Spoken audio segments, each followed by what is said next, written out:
ஈமானின் ஜோதி தன்னை எடுத்துரைத்த வேளை நான் பூமானை பார்த்திருந்தால் பூ போன்ற கரம் பற்றி. ஈமானின் ஜோதி தன்னை எடுத்துரைத்த வேளை நான் பூமானை பார்த்திருந்தால் பூ போன்ற கரம் பற்றி. ஷஹாதத்து நான் சொல்லி சுஹபியத்து ஆயிருப்பேன். சுந்தர சுபன் செல்ல முன்பதிவு பெற்றிருப்பேன். நிஜமல்ல நான் அறிந்தும் ஆவல் தானேனோ நினைக்கையிலே நெஞ்சத்தில் இன்பம் தானேனோ.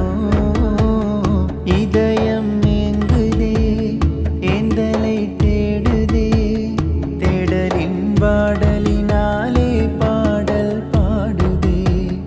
காலங்கள் தாண்டியே கனவுகள் காணுதே நேர் நபி நெருக்கத்தை